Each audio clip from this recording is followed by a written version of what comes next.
প্রিয় শিক্ষার্থীবৃন্দ, সবাইকে আমার YouTube video channel we like অ্যানাটমিতে স্বাগত জানাচ্ছি। আমি অধ্যাপক ডাক্তার মোহাম্মদ আশফাকুর রহমান। আজকে আমার আলোচনার বিষয় হচ্ছে ইসোফেগাস। ইসোফেগাস স্পেলিং এ আমরা দুই ভাবে দেখি, ই দিয়ে, আবার ইর আগে ও দিয়ে দুই রকমের স্পেলিং আছে। Basically both R correct.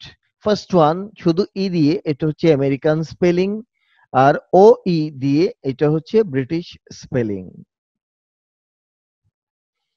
Esophagus is a narrow muscular tube. এটা একটা muscular tube, very narrow, extending between এই যে উপরে ফেরিংস আর নিচে স্টমাক, তার মাঝখানে এই টিউবটাই হচ্ছে oesophagus. So esophagus is a narrow muscular tube extending between pharynx and stomach. And esophagus begins at the lower part of the neck and ends up to the upper part of abdomen. তার মানে oesophagus শুরু হয় lower part of the নেক থেকে, শেষ হয় আপার part of অ্যাবডোমেনে। ইসোফেগাসের কাজ কি? কাজটা হচ্ছে ইসোফেগাস আমরা যখন মুখে খাবার সময় মুখে সলিড খাবারগুলো দেই, আমরা দাঁত দিয়ে সেগুলোকে চিবিয়ে আলটিমেটলি একটা বোলাস তৈরি করি। সেই বোলাসটা ঢোক যখন গিলবো তখন সেই বোলাসটা কিন্তু পাস করে ইসোফেগাস দিয়ে, ঠিক আছে, সোয়ালোইং এর সময় ইসোফেগাস দিয়ে যায়। সেই সাথে লিকুইড খাবার যেগুলো আছে, পানি খাই আমরা, চা খাই, যেগুলো আমাদেরকে ড্রিঙ্ক করি, যেগুলো আমাদেরকে চিউ করতে হয় না, চাবানো লাগে না, সেগুলো ইসোফেগাস দিয়ে যায়। তার মানে দাঁড়াচ্ছে যে it provide a passage for chewed food, that is bolus and liquid, during the third stage of deglutition or swallowing. Swallowing or deglutition এর থার্ড স্টেজে ইসোফেগাস দিয়ে খাবারটা পাস করে। প্রথমে আমরা জানবো ইসোফেগাসের লেংথ কত। ইসোফেগাসের লেংথ হচ্ছে 10 ইঞ্চি, তার মানে 25 সেন্টিমিটার। আর ইসোফেগাসের ডায়ামিটার হচ্ছে, ব্রেডথ হচ্ছে 2 সেন্টিমিটার, মাত্র 2 সেন্টিমিটার তার ওয়াইড।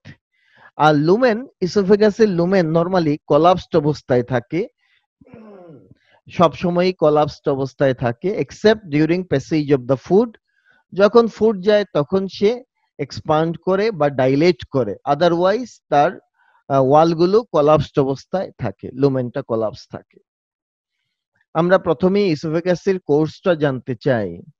ইসোফেগাস শুরু হবে ইন দ্য নেকে ফ্রম দ্য ফেরিঙ্গো ইসোফেজিয়াল জাংশন। তাহলে ইসোফেগাস শুরু হয় ফ্রম ফেরিঙ্গো ইসোফেজিয়াল জাংশন থেকে। ফেরিংস আর ইসোফেগাসের জাংশনই ফেরিঙ্গো ইসোফেজিয়াল জাংশন, সেখান থেকে শুরু হবে ইসোফেগাস। এবং এই জাংশনটা থাকে সার্ভাইকেল 6 ভার্টিব্রা লেভেলে or lower border of the cricoid cartilage লেভেলে। এখান থেকে শুরু হলো ইসোফেগাস।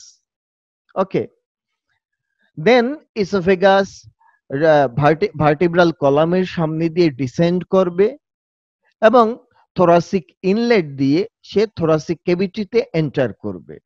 থোরাসিক ইনলেট দিয়ে থোরাসিক ক্যাভিটিতে এন্টার করবে। এট ফার্স্ট সে থাকবে সুপিরিয়র মেডিয়াস্টিনামে, দেন সে যাবে পোস্টেরিয়র মেডিয়াস্টিনামে, মানে প্রথমে সুপিরিয়র মেডিয়াস্টিনামে থাকে, দেন যাবে ইনফিরিয়র মেডিয়াস্টিনামে। ইনফিরিয়র মেডিয়াস্টিনামের তিনটা পার্ট আছে, এন্টেরিয়র, মিডিল, পোস্টেরিয়র। সে পাস করবে পোস্টেরিয়র মেডিয়াস্টিনাম দিয়ে, ডিসেন্ড করবে। দেন সে চলে যাবে ডায়াফ্রামের ইসোফেজিয়াল ওপেনিং লেভেলে। সে ডায়াফ্রামের ইসোফেজিয়াল ওপেনিং কে এবার ক্রস করবে। এই ওপেনিংটা থাকে থোরাসিক 10 ভার্টিব্রা লেভেলে। সে ইসোফেজিয়াল ওপেনিং কে পায়ার্স করবে, করে কোথায় যাবে? যাবে হচ্ছে অ্যাবডোমিনাল ক্যাভিটিতে।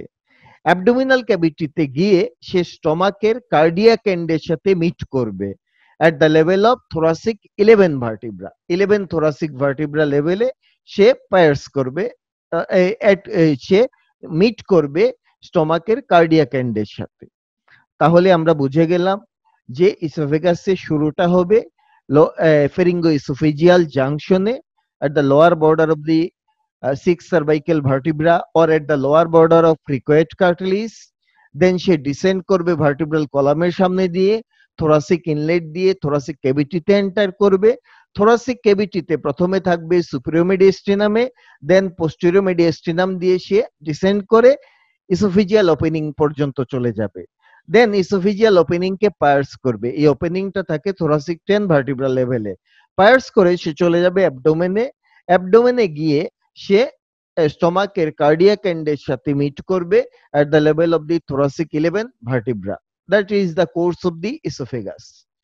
আমরা দেখবো ইসোফেগাসটা বডিতে কিভাবে থাকে। সে কি সোজি থাকে, স্ট্রেইট থাকে? না, ইসোফেগাস এর মাঝে আমরা দুই রকমের কার্ভেচার দেখতে পাবো। এক ধরনের কার্ভেচারকে বলা হয় হচ্ছে ল্যাটারাল কার্ভেচার বা সাইড টু সাইড কার্ভেচার।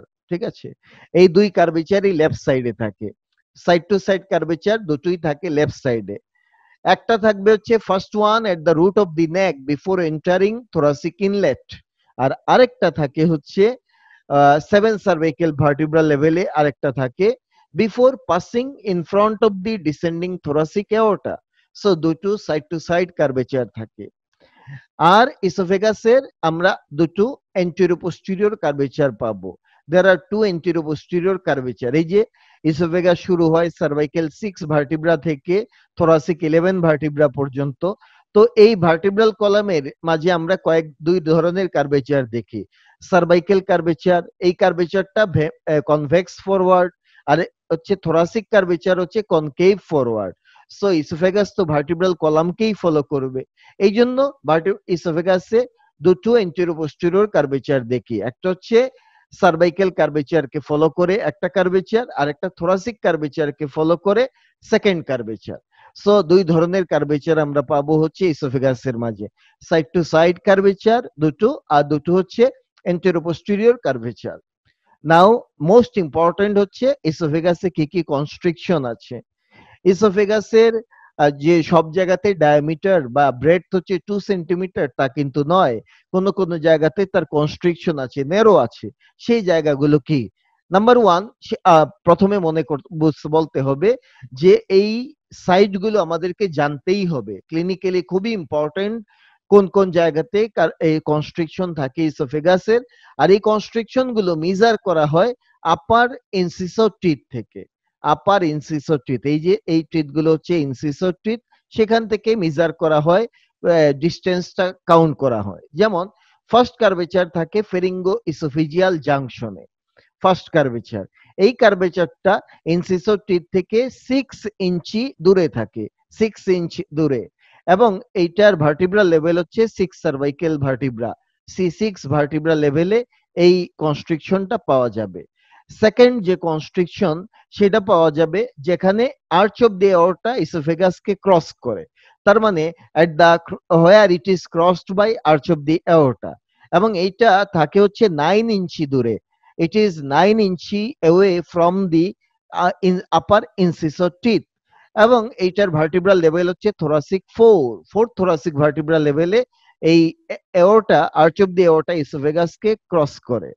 তারপরে আরেকটা কার্ভেচার পাবো হচ্ছে যখন লেফট প্রিন্সিপাল ব্রঙ্কাস এই ইসোফেগাসকে ক্রস করবে, where it is crossed by left principal bronchus, এবং এইটা ভার্টিব্রাল লেভেল হচ্ছে, এইটা ডিস্টেন্স হচ্ছে ইনসিসর টিথ থেকে সে 11 ইঞ্চি দূরে থাকে, আর ভার্টিব্রাল লেভেল হচ্ছে thoracic 6 vertebra, 6 thoracic vertebra. And finally আরেকটা কনস্ট্রিকশন দেখবো আমরা এট দা ইসোফেজিয়াল ওপেনিং বা ইসোফেজিয়াল হায়াটাস এর মাঝে আরেকটা কনস্ট্রিকশন পাওয়া যাবে এট দা ইসোফেজিয়াল ওপেনিং।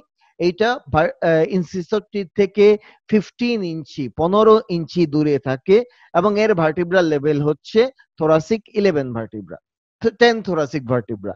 এর লেভেল হচ্ছে আমরা জানি এই ইসোফেজিয়াল ওপেনিংটা থাকে থোরাসিক 10 ভার্টিব্রা লেভেলে। ওকে, সো 10 thoracic vertebra লেভেলে এই কনস্ট্রিকশনটা পাওয়া যাবে। তাহলে আমাদেরকে মনে রাখতে হবে 6, 9, 11, 15 চারটা ভ্যালু, 6, 9, 11, 15, এই চারটা ডিস্টেন্সে এত 6 ইঞ্চি, 9 ইঞ্চি, 11 ইঞ্চি, 15 ইঞ্চি, এই ডিস্টেন্স গুলোতে আমরা বিভিন্ন কনস্ট্রিকশন খুঁজে পাবো। তো এইগুলো জানার উদ্দেশ্য কি? এই যে আমি বলছি এটা মনে রাখতেই হবে, মনে রাখতেই হবে, কেন মনে রাখতে হবে সেটা আমরা যাব। ক্লিনিক্যাল ইম্পর্টেন্স কি এসোফেজিয়াল কনস্ট্রিকশনস এর। নাম্বার ওয়ান হচ্ছে ক্লিনিক্যাল ইম্পর্টেন্স। নাম্বার ওয়ান, অনেক সময় আমরা খাবারের সাথে মাছ খাই, মাছের সাথে হয়তো তাড়াহুড়া করতে গিয়ে কোনো একটা কাঁটাকে খেয়ে ফেললাম, বা কোনো মাংস খেতে গিয়ে মাংসের কোনো হাড় গলার মাঝে চলে গেল।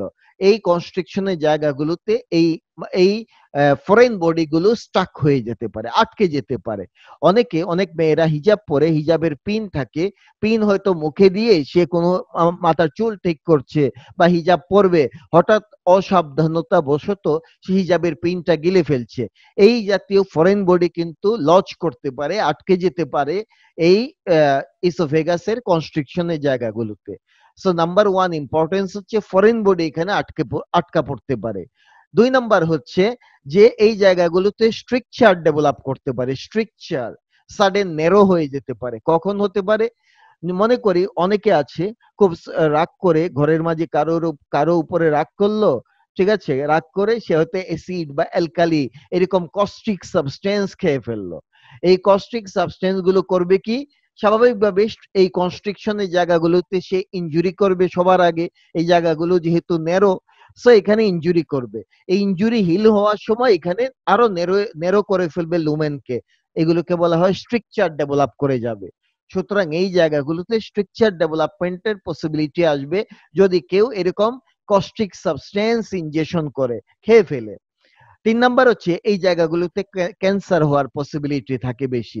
এই জায়গাগুলোতে ইনজুরি বেশি হয়, ফ্রিকশন বেশি হয়। হতে হতে এখানে ইনজুরি হতে পারে, এখানে ক্যান্সার হতে পারে, কার্সিনোমা হতে পারে। এটা আরেকটা ইম্পর্টেন্ট। এইবার ৪ নাম্বার ইম্পর্টেন্স হচ্ছে, মনে করি কেউ একজন কোন একটা পয়জন খেয়ে ফেলছে। এখন ডাক্তারের কাছে ধরাধরি করে নিয়ে আসলো, ইঁদুর মারার বিষ খেয়ে ফেলছে বা অপিসি পয়জন খেয়ে ফেললো, ঠিক আছে, কোনো কারণে খেয়ে ফেলছে। এখন ডাক্তার কি করবে? স্টমাক ওয়াশ দিবে। এই স্টমাক ওয়াশ দিতে গেলে একটা টিউব ঢুকাবে স্টমাকের মাঝে। এখন এই টিউবটা যখন ঢুকাবে তার মাথায় কিন্তু ঠিক চিন্তা রাখতে হবে যে ইসোফেগাসের এই কনস্ট্রিকশন গুলোর কথা তার খেয়াল রাখতে হবে, যে এই জায়গাগুলোতে তার টিউবটা কিন্তু বাধা পড়তে পারে যে যাওয়ার মাঝে। খুব এখানে গেলে খুব জোরাজুরি করা যাবে না, না হলে দেখা যাবে যে স্টমাকের ওয়ালই, ওই ইসোফেগাসের ওয়ালই পারফোরেশন হয়ে গেছে। সুতরাং এগুলো মাথায় রাখতে হবে। অথবা কখনো কখনো এরকম হয়, আমরা ইসোফেগোস্কোপ নামে একটা যন্ত্র আছে যা দিয়ে ইসোফেগাসের ইন্টেরিয়রটা দেখি। এই যন্ত্রটা যখন আমরা ইসোফেগাসে ইনসার্ট করব মাউথ দিয়ে, তখন আমাকে কিন্তু এই কনস্ট্রিকশনের জায়গাগুলো খেয়াল রাখতে হবে, যাতে এই কনস্ট্রিকশনের কারণে কোনোভাবে ইসোফেগাসের ওয়াল কোনো ইনজুরি না হয়। সো ইসোফেগোস্কোপ করতে গেলে বা গ্যাস্ট্রিক টিউব যখন আমরা ইনসার্ট করব এই জায়গাগুলোতে, তখন ডিফিকাল্টি ফেস করতে পারি হয়তো আমরা, যদি মাথায় না থাকে। So this are the clinical importance of the oesophageal constrictions. Now আমরা চলে যাচ্ছি ইসোফেগাসের পার্ট গুলো কি কি। ইসোফেগাস শুরু হয়, একদম সিম্পল ভাবে বললে ইসোফেগাস শুরু হয় নেকে, পাস করে থোরাক্স দিয়ে যায় অ্যাবডোমেনে। তাহলে তার তিনটা পার্ট হবে। প্রথম পার্টটা হবে সার্ভাইকেল পার্ট। নেক মানে তো সার্ভিক্স, সো একটা হবে সার্ভাইকেল পার্ট। এই পার্টটা খুবই ছোট, 4 সেন্টিমিটার মাত্র। যে পার্টটা এক্সটেন্ড করে ফ্রম দা, শুরু হবে সে ওই যে ক্রিকয়েড কার্টিলেজের lower border or C6 vertebra lower border থেকে শুরু হবে, যাবে কত দূর পর্যন্ত? সে হচ্ছে মেনুব্রিয়াম স্টার্নির আপার বর্ডার পর্যন্ত এক্সটেন্ড করবে। So this is the cervical part of the oesophagus. তা তারপরে এরপরেও হবে থোরাসিক পার্ট। থোরাসিক পার্ট শুরু হবে মেনুব্রিয়াম স্টার্নির আপার বর্ডার থেকে, শেষ হবে হচ্ছে ইসোফেজিয়াল ওপেনিং পর্যন্ত।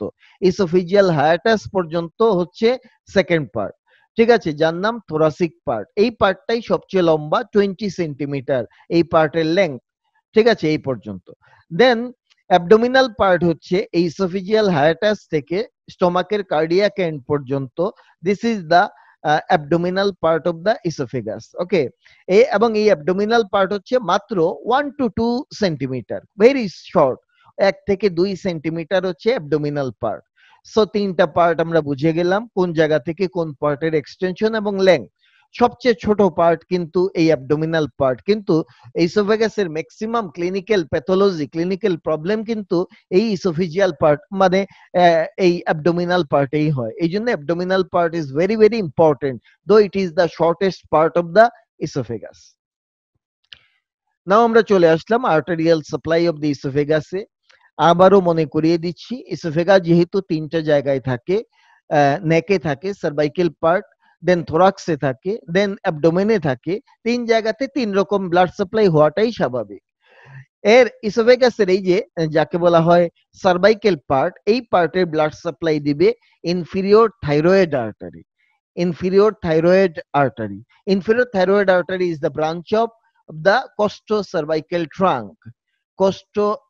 Thyrocervical trunk. Inferior thyroid artery is the branch of thyrocervical trunk, and thyrocervical trunk is the branch of subclavian artery. So here is the subclavian artery. This is the thyrocervical trunk, and thyrocervical trunk এর একটা branch হচ্ছে inferior thyroid artery. Inferior thyroid artery যে esophageal branch, সেই ব্রাঞ্চটা supply দিবে হচ্ছে ইসোফেগাসের cervical পার্টকে। inferior thyroid artery এছাড়া supply দিবে হচ্ছে লেরিংস কে সাপ্লাই দেয়, তারপরে হচ্ছে থাইরয়েড গ্ল্যান্ড কে সাপ্লাই দেয়, সেগুলোকেও সাপ্লাই দেয়। ওকে, সো ইসোফেগাস কে যে ব্রাঞ্চ গুলো সাপ্লাই দিবে তার নাম হবে oesophageal branch of the inferior thyroid artery. এই হচ্ছে সার্ভাইকাল পার্টের ব্লাড সাপ্লাই। নাও থোরাসিক পার্টের ব্লাড সাপ্লাই কে দিবে? এই পার্টটা হচ্ছে থোরাসিক পার্ট। এই থোরাসিক পার্টের blood supply either descending thoracic aorta থেকে ডাইরেক্টলি আসে অথবা ইনডাইরেক্টলি ফ্রম ব্রঙ্কিয়াল আর্টারি থেকে আসে। ঠিক আছে, যেমন এই যে আমরা এখানে দেখি this is a bronchial artery, here is the right bronchial artery, সেটা থেকে ইসোফেগাসকে সাপ্লাই দিচ্ছে। Right bronchial artery is the branch of the descending thoracic aorta. তাহলে আমরা বলতে পারি যে thoracic part of the esophagus will be supplied by esophageal branch of the bronchial artery or descending thoracic aorta. Now abdominal part, এই পার্টটুকু হচ্ছে abdominal part। এই abdominal পার্টের blood supply দিবে স্টোমাকের একটা আর্টারি যার নাম লেফট গ্যাস্ট্রিক আর্টারি, তার esophageal branch. তাহলে নাম হবে কি, এই যে এই ব্রাঞ্চগুলো esophageal branch of the left gastric artery। ঠিক আছে, অ্যাবডোমিনাল পার্টে ব্লাড সাপ্লাই দিবে oesophageal branch of left gastric artery. So তিন পার্টে তিন রকম আর্টেরিয়াল সাপ্লাই পেয়ে গেলাম। ভিনাস ড্রেনেজ অনেকটা এরকমই। সার্ভাইকেল পার্টের ভিনাস ড্রেনেজ হবে, চলে যাবে হচ্ছে ইনফিরিয়র থাইরয়েড ভেইনে। থোরাসিক পার্টের ভিনাস ড্রেনেজ যাবে হচ্ছে এজাইগস এন্ড হেমি এজাইগস ভেইনে, এজাইগস আর হেমি এজাইগসে। আর অ্যাবডোমিনাল পার্টের ভিনাস ড্রেনেজ, এখানে একটা কথা আছে, আমরা জানি ইসোফেগাসের লোয়ার এন্ডে একটা পোর্টোসিস্টেমিক অ্যানাস্টোমোসিস থাকে, মানে এখানে পোর্টাল ভেইনও থাকে, পোর্টাল ভেইনের ট্রিবিউটারিও থাকে, সিস্টেমিক ভেইনের ট্রিবিউটারিও থাকে। সো আমরা অ্যাবডোমিনাল পার্টে দুটো ভিনাস চ্যানেল দেখব। ঠিক আছে, একটা হচ্ছে ওই হেমিএজাইগস ভেইন। হেমিএজাইগসটা হচ্ছে ইনফিরিয়র ভেনা কাবা বা ভেনা কাবাল সিস্টেমের একটা ট্রিবিউটারি, আর যাবে হচ্ছে লেফট গ্যাস্ট্রিক ভেইনে। লেফট গ্যাস্ট্রিক ভেইন হচ্ছে পোর্টাল ভেইনের একটা ট্রিবিউটারি। সো অ্যাবডোমিনাল পার্ট থেকে দুই দিকে ভিনাস ড্রেনেজ হবে। Now lymphatic drainage of the oesophagus. ইসোফেগাসের লিম্ফেটিক ড্রেনেজটা আবারও তিন পার্টে তিন রকম। সার্ভাইকেল পার্টের জন্য হচ্ছে ডিপ সার্ভাইকেল লিম্ফ নোডে যাবে, থোরাসিক পার্টের জন্য পোস্টেরিয়র মিডিয়াস্টিনাল লিম্ফ নোড, আর অ্যাবডোমিনাল পার্টের জন্য, যেহেতু অ্যাবডোমিনাল পার্টের আর্টারি হচ্ছে লেফট গ্যাস্ট্রিক আর্টারি, সেই নামে তো একটা লিম্ফ নোডও আছে, left gastric node. So abdominal part of the ইসোফেগাসে লিম্ফেটিক ড্রেনেজ যাবে হচ্ছে লেফট গ্যাস্ট্রিক লিম্ফ নোডে, left gastric lymph node. So তিন পার্টে তিন রকমের লিম্ফেটিক ড্রেনেজ আমরা পেয়ে গেলাম। এবার যাব নার্ভ সাপ্লাইতে।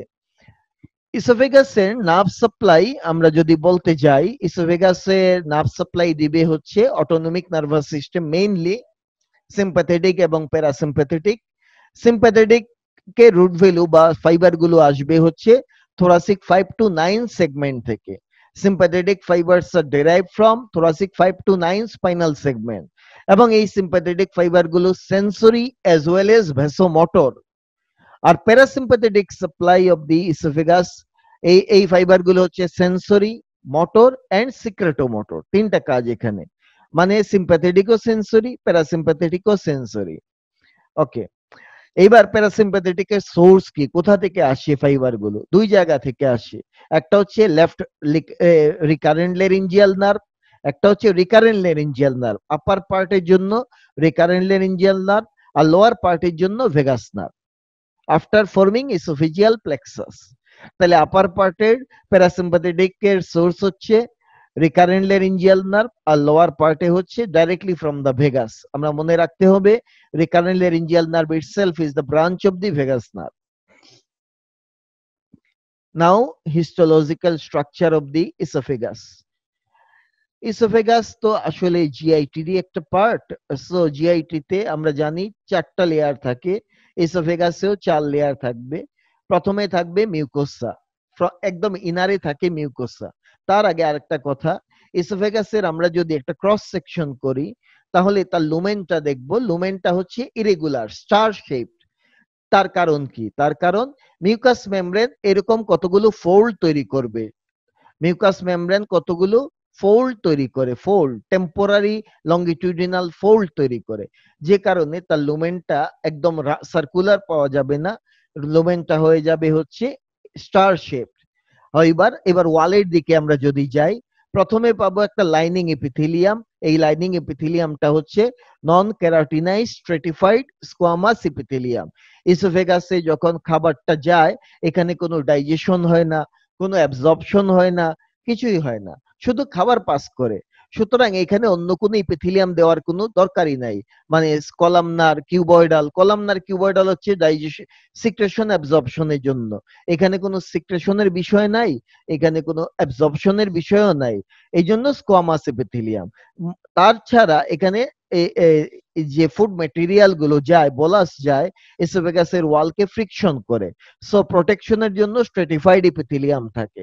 আর যেহেতু ইসোফেগাসটা বডির ইনারে থাকে এই জন্য এটা হবে নন কেরাটিনাইজড। সো ইসোফেগাসের lining non keratinised stratified squamous epithelium. এবং এই এপিথেলিয়ামের নিচে থাকে হচ্ছে lamina propria. Here is the lamina প্রপ্রিয়া।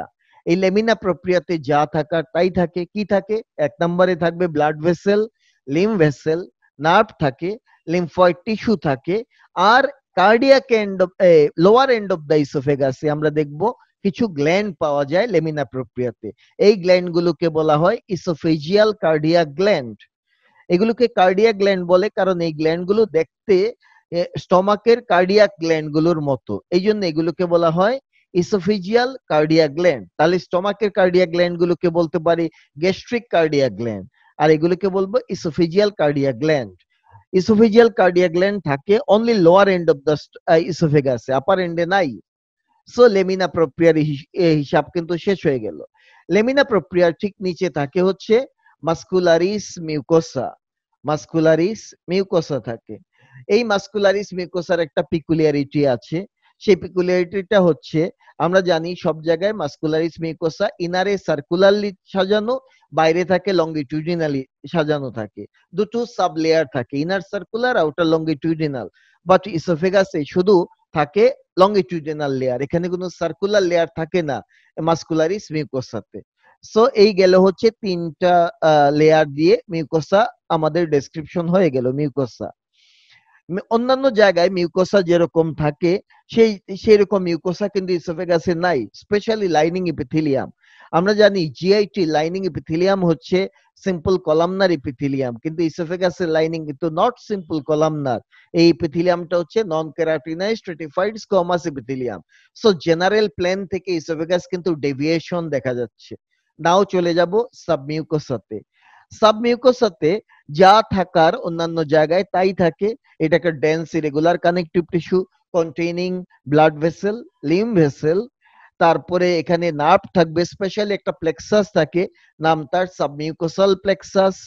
তারপরে এখানে আমরা কোনো লিম্ফয়েড টিস্যু পাবো না। এই জায়গাতে একটা গ্ল্যান্ড থাকে, যে গ্ল্যান্ডটার নাম হচ্ছে oesophageal gland proper. Oesophageal gland proper. তাহলে এটা কিন্তু ইসোফেগাসে সব জায়গাতেই থাকে। তাহলে আমরা একটা জিনিস বুঝতে পারলাম, ইসোফেগাসে 2 ধরনের গ্ল্যান্ড থাকে।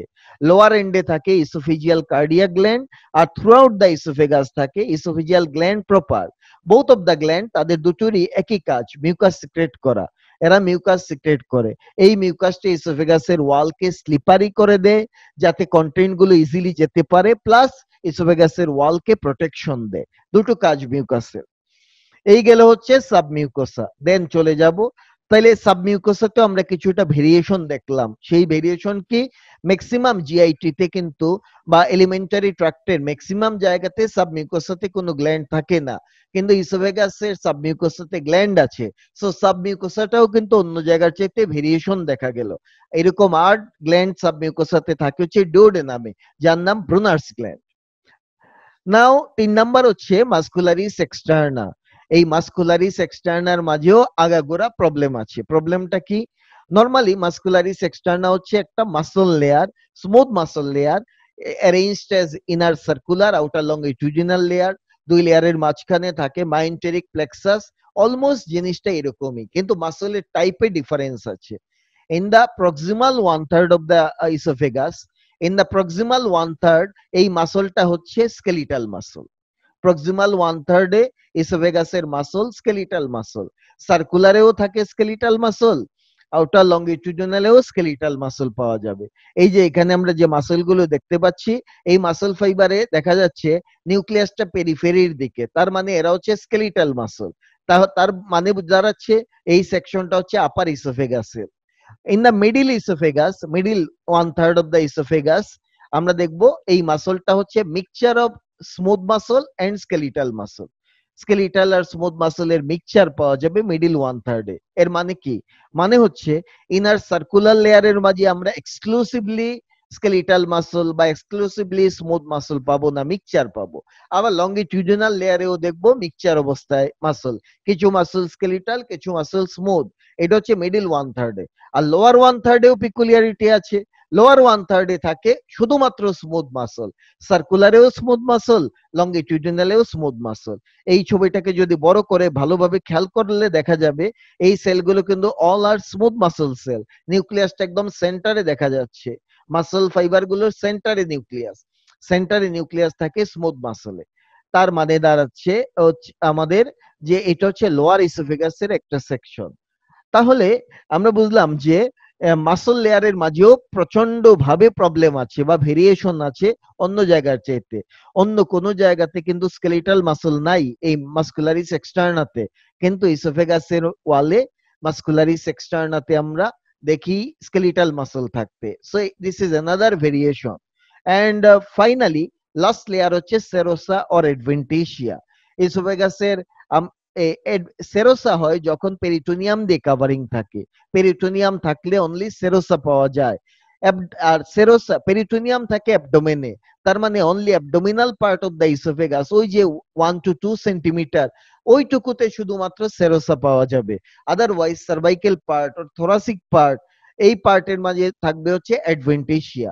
এর মানে দাঁড়াচ্ছে এখানেও গন্ডগোল আছে যে এই ইসোফেগাসের পুরো যে আমাদের 25 সেন্টিমিটার ইসোফেগাস, তার বলা যেতে পারে 24 সেন্টিমিটারই কিন্তু অ্যাডভেন্টিসিয়া, মাত্র 1 সেন্টিমিটার হচ্ছে সেরোসা। সুতরাং আমরা বলতে পারি ইসোফেগাসের প্রতিটা লেয়ারেই ভেরিয়েশন আছে। মাঝে মাঝে আমি কোয়েশ্চন করি আমার স্টুডেন্টদেরকে যে ইসোফেগাসের পিকুলিয়ারিটি লেখো, মানে হিস্টোলজিক্যাল পিকুলিয়ারিটি গুলো কি কি। তাহলে আমরা বলতে পারি ইসোফেগাসের মিউকোসাতে পিকুলিয়ারিটি হচ্ছে লাইনিং, লাইনিংটা আলাদা, নন ক্যারাটিনাইজ স্ট্রেটিফাইড স্কোয়ামাস এপিথেলিয়াম। এর সাবমিউকোসাতে পিকুলিয়ারিটি আছে, সেটা কি? এর সাবমিউকোসাতে ইসোফিজিয়াল গ্ল্যান্ড প্রপার পাওয়া যায়, ঠিক আছে। এর মাসল লেয়ারে পিকুলিয়ারিটি আছে, সেটা কি? স্কেলিটাল মাসল পাওয়া যায়। এর সেরোসা আর অ্যাডভেন্টিসিয়া লেয়ারে পিকুলিয়ারিটি আছে, সেটা কি? তার ম্যাক্সিমাম জায়গা হচ্ছে অ্যাডভেন্টিসিয়া, অনলি অ্যাবডোমিনাল পার্ট হচ্ছে সেরোসা। সো 4 লেয়ারে 4 ধরনের পিকুলিয়ারিটি আমরা ইসোফেগাসে পাবো। নাও চলে আসলাম development of the oesophagus. Oesophagus হচ্ছে ফোরগাটের part, specially it is the part it develops from the post laryngeal part of the foregut. এই post laryngeal part of the ফোরগাটকে বলে ফোরগাট প্রপার। ইসোফেগাস ডেভেলপ করে ফোরগাট proper থেকে বা post laryngeal part of the foregut থেকে। Initially ইসোফেগাসটা short থাকে, পরবর্তীতে হার্ট লাং যখন রিপোজিশন হয়, রিলোকেশন হয় থোরাসিক ক্যাভিটিতে, তখন তারা ডিসেন্ড করে। এই ডিসেন্টের কারণে ইসোফেগাসটা ইলংগেটেড হয়ে পড়ে, লম্বা হয়, ঠিক আছে। এবং আলটিমেটলি এর এর যে অরিজিনাল লেংথটা সেটা দেখা যায় 7th উইকে তার রিলেটিভ লেংথটা সে অ্যাকোয়ার করে। esophagus reaches its final relative length by 7th week. Okay. দেন ইপিথেলিয়াম ইসোফেগাসের প্রথমে এরকম একটা টিউব থাকে, তারপরে ইপিথেলিয়াল লেয়ারটা প্রলিফারেট করে লুমেনটা অক্লুড করে ফেলে ইপিথেলিয়াল প্রলিফারেশন হয়ে। দেন এইবার সেল ডেথ শুরু হবে, হয়ে রিক্যানালাইজড হয়। রিক্যানালাইজেশনের পরে আবার ডেফিনিটিভ গাট টিউবটা তৈরি হয়। সম্পূর্ণ গাট টিউবের একই ফর্মুলা, একই কাজই হয়। ঠিক আছে? তাহলে একবার ক্যানেল ছিল, একবার ক্যানেল ব্লক হয়, তারপরে রিক্যানালাইজেশন হয়ে টিউবটা ফর্ম করে। যদি রিক্যানালাইজেশন ফেইল করে তাহলে বিভিন্ন ধরনের কনজেনিটাল অ্যানোমালিজ ডেভেলপ করে। ইন শর্ট, আমরা যদি ইসোফেগাসের সোর্স অফ ডেভেলপমেন্ট জানতে চাই তাহলে আমরা বলবো lining epithelium and gland. Gland বলতে ইসোফেগাসের ওয়ালে লেমিনা প্রোপ্রিয়াতে থাকে ইসোফেজিয়াল কার্ডিয়াক গ্ল্যান্ড, আর হচ্ছে এর সাবমিউকাসে থাকে esophageal gland proper, দুটোই mucus secreting gland. So lining and gland develop from endoderm of the foregut. Endoderm of foregut, lining and gland. Rest of the layer develop from splanchnopleuriclear of lateral plate mesoderm. কিন্তু প্রবলেমটা হচ্ছে যে ইসোফেগাসের ওয়ালে skeletal muscle আছে। ওই skeletal মাসলটা কোথা থেকে আসে? স্কেলিটাল মাসলটা আসে সেভেন্থ সোমাইটোমেয়ার থেকে। সেভেন্থ সোমাইটোমেয়ারের টিস্যুগুলো আলটিমেটলি সিক্সথ আর্চে এন্টার করে। সো আমরা বলতে পারি সিক্সথ ফেরিঞ্জিয়াল আর্চ থেকে মাসলগুলো ডেভেলপ করে। স্কেলিটাল মাসলটা ডেভেলপ করে ইসোফেগাসের from the seventh somatomere or বলতে পারি হচ্ছে sixth arch থেকে ডেভেলপ করে। sixth arch এরা arch derived muscle, লাইক ফেরিংস এর মাসল গুলো, লাইক লেরিংস এর মাসল, এগুলোর মতোই আর্চের মাসল, এরা সিক্সথ আর্চ থেকে ডেভেলপ করে। নাও ফেরিংস এর কিছু ইসোফেগাসের কিছু অ্যানোমালিজের নাম দেখে যাচ্ছি। একটা হচ্ছে ইসোফেজিয়াল এট্রেশিয়া। ইসোফেগাসটা মনে করি আমরা এরকম, ইসোফেগাসের এট্রেশিয়া কাকে বলে দেখাচ্ছি আমি। এই ইসোফেগাস আছে, this is the normal oesophagus. Okay, এরপরে আমরা দেখলাম এই যে ইসোফেগাস সাডেনলি রাস্তা বন্ধ, মাঝখানে কিছুই নাই, আবার ইসোফেগাস আছে। তো মাঝখানে জায়গা কই? মাঝখানে নাই, কিছুই নাই। এটাকে বলে ইসোফেজিয়াল এট্রেশিয়া। এই এক প্রবলেম হতে পারে। দেন ইসোফেগাস আছে নরমাল, হঠাৎ একটা বড় জায়গা জুড়ে ন্যারো হয়ে গেল। ঠিক আছে? এই যে ইসোফেগাস নরমাল, একটা বড় এরিয়া সাডেন ন্যারো হয়ে গেল, এটাকে বলে ইসোফেজিয়াল স্টেনোসিস। তাহলে ইসোফেজিয়াল এট্রেশিয়া হতে পারে, ইসোফেজিয়াল স্টেনোসিস হতে পারে। এই দুটোর সাথে একটা ডিফারেন্স হচ্ছে ইসোফেজিয়াল স্ট্রিকচার। স্ট্রিকচার হচ্ছে এইটাকে বলে স্ট্রিকচার। সাডেন একটা ছোট্ট এরিয়া ন্যারো হয়ে গেলে তাকে বলে স্ট্রিকচার। কনস্ট্রিকশন হয়ে গেল, সাডেন একটা এরিয়াতে একটা কনস্ট্রিকশন রিং তৈরি হয়ে গেল, হয়ে তৈরি হবে স্ট্রিকচার। এটাকে বলবো আমরা স্ট্রিকচার ডেভেলপ করেছে। আর বড় এরিয়া যদি ন্যারো হয়ে যায় তাকে বলে স্টেনোসিস ডেভেলপ করা। তাহলে একটা প্রবলেম হলো oesophageal atresia, then oesophageal stenosis হতে পারে। ইসোফেগাসের সাথে ট্রাকিয়ার ফিস্টুলা হতে পারে, tracheo oesophageal fistula. This are developmental anomalies. আমরা জানি যে ইসোফেগাস ডেভেলপ করার শুরুর দিকে শর্ট থাকে, শর্ট ইস, দেন সে যখন হার্ট লাং ডিসেন্ড করে ইসোফেগাসটা তখন পুলিং হয়ে লেংথ বেড়ে যায়। যদি ইসোফেগাসের লেংথ না বাড়ে তখন সেটাকে বলবো আমরা short oesophagus. So these are the congenital anomalies related to esophagus. Now clinical anatomy টা একটু জেনে যাব। esophagus related কি কি ক্লিনিক্যাল প্রবলেম হতে পারে? একটা হচ্ছে ডিসফেজিয়া। অনেক কারণে dysphagia, dysphagia means difficulty in swallowing. Swallowing এর ডিফিকাল্টি হলে ডিসফেজিয়া হবে। ঠিক আছে? ইসোফেগাসের ভিতরে কার্সিনোমা হলে, আর কোনো কিছু কম্প্রেস যদি করে ইসোফেগাসকে, তাহলে ডিসফেজিয়া ডেভেলপ করবে। So dysphagia means difficulty in swallowing. আমরা জানি ইসোফেগাসের লোয়ার এন্ডে একটা পোর্টোসিস্টেমিক অ্যানাস্টোমোসিস থাকে। যদি কোনো কারণে পোর্টাল হাইপারটেনশন ডেভেলপ করে তখন এই পোর্টোসিস্টেমিক অ্যানাস্টোমোসিসটা এনলার্জ করে যায়। এই কন্ডিশনকে বলা হয় ইসোফেজিয়াল ভেরিসেস, মানে ভেরিকোসিটি ডেভেলপ করে ওই জায়গাতে। ঠিক আছে। দেন একালাসিয়া কার্ডিয়া ডেভেলপ করতে পারে। নরমালি আমরা যখন খাবার খাই তখন ইসোফেগাসে আমরা বলছি ইসোফেগাসের লুমেনটা কিন্তু কোলাপস করে থাকে। যখন খাবার পাস করে তখন ইসোফেগাস ডাইলেট করে, তারপরে আবার সে চুপসে যাবে। এটা একটা নিউরোমাস্কুলার অ্যাক্টিভিটি, কোঅর্ডিনেশনের বিষয়। নিউরোমাস্কুলার কোঅর্ডিনেশনের একটা বিষয় আছে এখানে। যদি কখনো নিউরোমাস্কুলার ইনকোঅর্ডিনেশন ডেভেলপ করে তখন দেখা যাবে খাবার আসবে কিন্তু সে রিল্যাক্স করতে পারবে না। এই কন্ডিশনকে বলে একালাসিয়া কার্ডিয়া। সাধারণত ইসোফেগাসের ওয়ালে যে ওই যে মাইন্টেরিক প্লেক্সাস বা মিজনার্স প্লেক্সাস বা সাবমিউকোসাল প্লেক্সাস, এই প্লেক্সাস গুলো যদি ডেভেলপ না করে, এবং এটা হয় সাধারণত নিউরাল ক্রেস্ট সেল যদি ইসোফেগাসের ওয়ালে মাইগ্রেট না করে আসে, নিউরাল ক্রেস্ট সেল যদি মাইগ্রেশন ফেল করে ইসোফেগাসের ওয়ালে, তখনই নিউরোমাস্কুলার ইনকোঅর্ডিনেশন ডেভেলপ করবে, একালাসিয়া কার্ডিয়া ডেভেলপ করবে। দেন আমরা চাইলে ইসোফেগাসের ইন্টেরিয়র দেখতে পারি বাই দা ইসোফেগোস্কোপ যন্ত্র। একটা যন্ত্র যার নাম ইসোফেগোস্কোপ, সেটা পাস করে ইসোফেগাসের ইনার এসপেক্টটা আমরা দেখতে পারি। চাইলে টিস্যুর বায়োপসি নিতে পারি, ওকে, অথবা কোনো ফরেন বডি রিমুভ করতে পারি এই যন্ত্র দিয়ে দেখে দেখে। সো প্রসিডিউরটাকে বলে ইসোফেগোস্কোপি, আর যন্ত্রের নাম ইসোফেগোস্কোপ। এর বাইরে আমরা চাইলে ইসোফেগাসের ইন্টেরিয়রটা আমরা কন্ট্রাস্ট এক্সরে করেও দেখতে পারি। সাধারণত বেরিয়াম সালফেটকে পানিতে ডিজলভ করে পেশেন্টকে খাইয়ে দেওয়া হয়, বলা হয় আপনি এটা খেয়ে নেন, তারপরে এই এক্সরে করা হয়। এই এক্সরেটাকে বলা হয় barium swallow X-ray, barium swallow X-ray. So barium swallow X-ray করলেও আমরা ইসোফেগাসের, এইটা এক ধরনের কন্ট্রাস্ট এক্সরে, এটা করলে ইসোফেগাসের ইন্টেরিয়র সম্পর্কে ধারণা পেতে পারি। তাছাড়া ইসোফেগাসের লোয়ার এন্ডে মেলিগন্যান্সি হয়, ইসোফেজিয়াল কার্সিনোমা, এটা কমনেস্ট সাইট হচ্ছে lower end of the oesophagus. তাছাড়া কনজেনিটালি ট্রাকিও ইসোফেজিয়াল ফিস্টুলা ডেভেলপ করতে পারে। আমরা জানি অনেক সময় স্টোমাকের কন্টেন্ট ইসোফেগাসে রিগার্জিটেশন হয়। যদি কারো ইসোফেগাসের লোয়ার এন্ডে দুটো স্পিংটার আছে, একটাকে বলা হয় লোয়ার ইসোফেজিয়াল স্পিংটার আর একটা হচ্ছে এক্সটার্নাল ইসোফেজিয়াল স্পিংটার। এই স্পিংটার গুলো যদি উইক হয়ে যায় তখন দেখা যায় স্টোমাকের কন্টেন্ট ইসোফেগাসে চলে আসবে, specially lower end of the ইসোফেগাসে, এবং এই জায়গাকে সে ইনফ্লামেশন তৈরি করবে। ইনফ্লামেশন হলে এটাকে বলে বেরেটস ইসোফেগাইটিস, লোয়ার বেরেটস ইসোফেগাইটিস। এবং এই বেরেটস ইসোফেগাইটিস থেকে ধীরে ধীরে আলসার হতে পারে, আলসার যার নাম ইসোফেজিয়াল আলসার।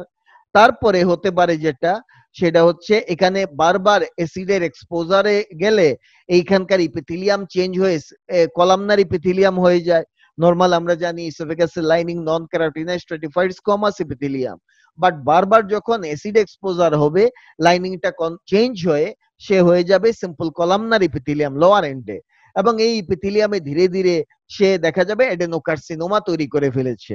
সুতরাং এই রিগার্জিটেশন থেকে দুটো, একটা হতে পারে বেরেটস ইসোফেগাইটিস, এখান থেকে হতে পারে আলসার, ইসোফেজিয়াল আলসার, সেখান থেকে হতে পারে হচ্ছে ইসোফেজিয়াল কার্সিনোমা ডেভেলপ করতে পারে। তাছাড়া একটা রোগ, এই এই যে বারবার এই ইসোফেগাসের মাঝে কন্টেন্ট চলে যাওয়া, স্টোমাকের কন্টেন্ট ইসোফেগাসে রিগার্জিটেশন হওয়া, এটাকে বলা হয় GERD, gastro oesophageal reflux disease. এই কন্ডিশনটাকে বলে গ্যাস্ট্রো ইসোফেজিয়াল রিফ্লাক্স ডিজিজ। তাছাড়া আমরা বলেছি ইসোফেগাসের লোয়ার এন্ড হচ্ছে ইসোফেজিয়াল আলসারের একটা সাইট। স্টোমাকের কন্টেন্ট যদি রিগার্জিটেশন হয়, হয়ে এই ইসোফেজিয়াল আলসার হতে পারে। তাছাড়া ইসোফেগাসে ইনফ্লামেশন হলে হার্ট বার্ন হয়। সো ইসোফেগাস নিয়ে আমার আলোচনা এই পর্যন্তই।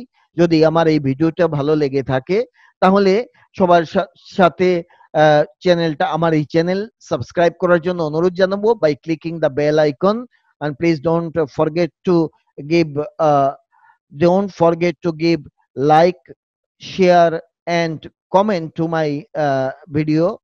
And thank you for watching me, and thank you for watching my video. Take care. Goodbye.